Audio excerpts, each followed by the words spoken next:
이런 복잡한 캔들 패턴 외우실 필요 하나도 없습니다. 아니 혹시 캔들 패턴을 조금이라도 외우셨다면 지금 당장 머릿속에서 지워버리셔도 됩니다. 왜냐? 캔들 패턴의 본질은 외우는 게 아니라 이해하는 거거든요. 이해가 없으면 아무리 많은 패턴을 외워도 실전에서는 아무짝에도 쓸모가 없습니다. 오히려 머릿속만 복잡해지고 캔들 패턴 생각한다고 매매 타이밍만 다 놓치게 될 겁니다. 그래서 오늘은 캔들 패턴에 대해 완벽하게 이해시켜드리고 그 이해를 기반으로 딱 2개의 캔들 패턴만 암기하면 캔들 패턴은 완벽하게 끝낼 수 있게 영상을 준비했습니다. 지금부터 8분만 멍 때리면서 영상을 보고 계시면 캔들 패턴은 다시는 공부할 필요가 없게 만들어 드리겠습니다.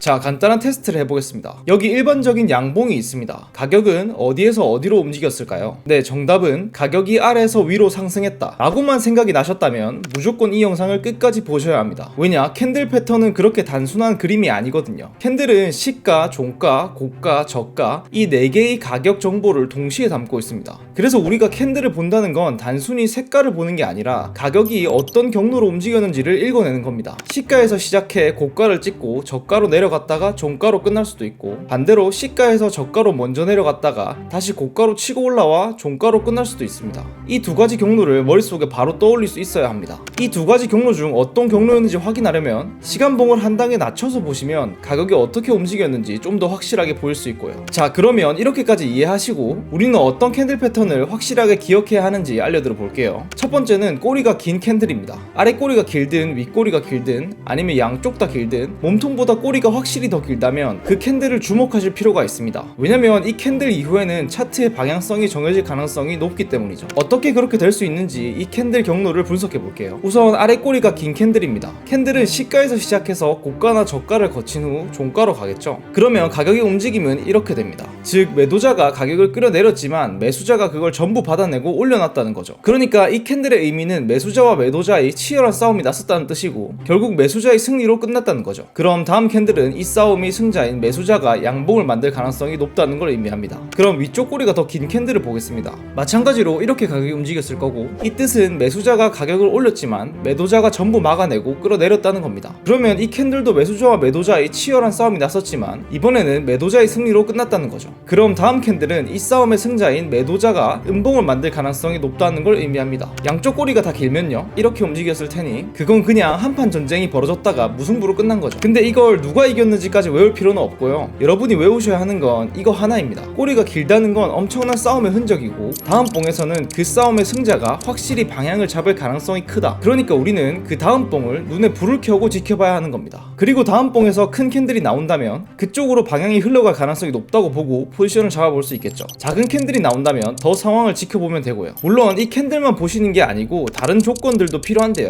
그건 두 번째 기억해야 할 캔들 패턴까지 설명드리고 말씀드릴게요. 그럼 두 번째 기억해야 할 캔들 패턴은 바로 전 캔들보다 몸통이 큰 캔들이 나올 때입니다. 이렇게 돼도 추세가 확실히 결정이 날 확률이 높습니다. 전 캔들보다 몸통이 확실히 큰 캔들이 나온다는 건 시장이 결정을 내렸다는 겁니다. 그동안 애매하게 줄다리기를 하던 매수세와 매도세가 그 순간 한쪽으로 완전히 힘을 실어버렸다는 뜻이죠. 차트에서 예를 들어 보여드리자면 여기 작은 음봉 다음에 그 음봉을 전부 덮는 양봉이 나왔죠. 그러면 차트가 이렇게 그쪽 방향으로 흘러가게 될 가능성이 높다는 겁니다. 아니면 이렇게 작은 양봉 다음에 그 양봉보다 훨씬 몸통이 큰 양봉이 나오게 된다면 그 타이밍부터 확실하게 상승할 가능성이 높다는 거죠. 근데 그럼 이제 차트에서 이 2가지 캔들 패턴들만 찾고 진입을 하면 될까요? 죄송하지만 그건 안 됩니다. 그냥 차트에서 이 2가지 캔들 패턴을 찾아보면 엄청 많이 나오는 걸 볼 수 있는데요. 여기도 나오고 여기도 나오고 아주 많죠. 근데 이 패턴이 나올 때마다 전부 시장 방향이 결정이 났는가? 하면 아니라는 겁니다. 그냥 지나가는 패턴들이 너무나도 많아요. 그래서 이 캔들 패턴이 맞으려면 추가적인 조건이 필요한데요. 캔들 패턴은 반드시 2가지와 함께 봐야 합니다. 첫 번째는 캔들 패턴이 나오는 위치입니다.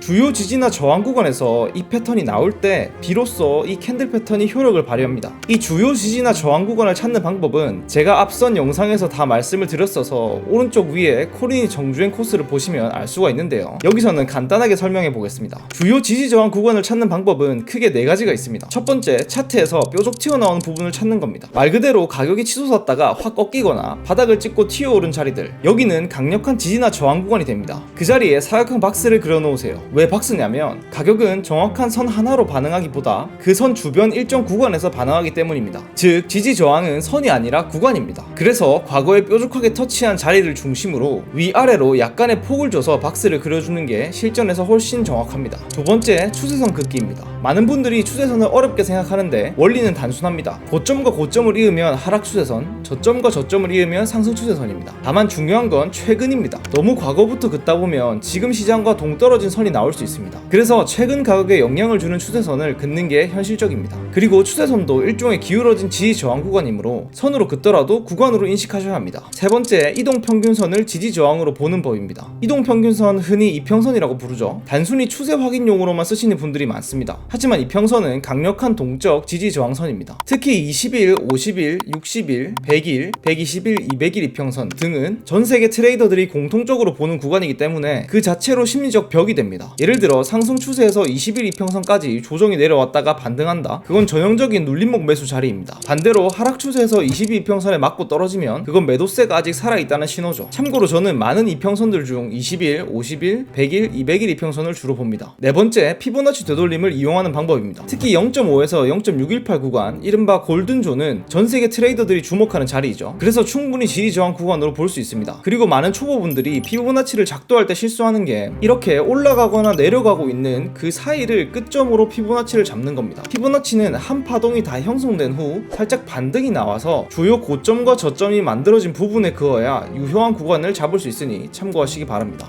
정리해드리면 박스 구간, 추세선, 이동평균선, 피보나치 골든존 이렇게 4가지 방법으로 주요 지지와 저항을 그을 수가 있습니다. 그러시면 이제 이 자리에서 해당 2가지의 캔들 패턴이 나오는지를 찾는 겁니다. 그러면 확실한 방향이 나올 가능성이 높습니다. 자리까지 다 찾았다면 이제 남은 건 정말 확률 높은 패턴만 골라내는 겁니다. 그 조건이 하나 더 있는데요. 바로 거래량입니다. 거래량은 캔들의 신뢰도를 결정짓는 핵심 지표입니다. 차트가 이 방향으로 가겠다고 말할 때 거래량이 터지면 정말 그 방향으로 갈 가능성이 높다는 걸 의미합니다. 반대로 거래량이 없이 나온 캔들은 시장 참여자가 별로 없는 상태에서 방향이 나온 거라 언제든 뒤집힐 수 있다는 뜻이죠. 그래서 같은 자리, 같은 모양의 캔들이어도 거래량이 터진 캔들은 추가 점수를 얻습니다. 지지 저항 구간 플러스 캔들 패턴에 거래량까지 터져주면 그 자리는 진짜 A급 진입 탑점이 되는 거죠. 그래서 우리는 이 조합을 기다려야 하는 겁니다. 그럼 실전 예시를 보면서 설명드려 볼게요. 여기 보시면 저항 구간과 추세선이 겹치는 자리가 있죠. 거기서 캔들 패턴을 찾습니다. 보시면 전 캔들보다 몸통이 큰 캔들이 나오는 걸 볼 수 있죠. 그럼 다음 캔들에 거래량이 터지는 걸 확인하고 해당 저항 구간과 추세선을 돌파한다면 타점을 잡아보는 거죠. 손절 라인은 바로 아래 지지 구간까지로 잡고 익절 라인은 그 2배로 잡고요. 하나 더 예시를 보면 이번에는 이평선과 피보나치가 겹치는 자리입니다. 여기서 캔들 패턴을 찾습니다. 보시면 꼬리가 긴 캔들이 있네요. 그러면 거래량까지 터진 걸 확인하고 해당 구간에서 반등한다면 숏 타점을 잡아볼 수 있겠죠. 마찬가지로 손절 라인은 위 저항 구간까지로 잡고 익절 라인은 그 2배로 잡고요. 네, 그럼 캔들 패턴에 대한 설명은 여기까지인데요. 이번 영상에서는 주요 지지 저항 구간 잡는 방법들에 대해서는 어쩔 수 없이 간단하게만 설명했습니다. 사실 코인은 지지 저항을 잡는 실력이 전부일 만큼 중요한 부분이니 지금 나오는 코리인이 정주행 코스까지 전부 익히시고 매매를 하시는 걸 추천드립니다. 정말 한 땀 한 땀 만든 영상들이기 때문에 보시고 나면 몇 배는 투자 실력이 상승해 있을 거라고 장담합니다. 그럼 마치겠습니다. 박본질이었습니다. 감사합니다.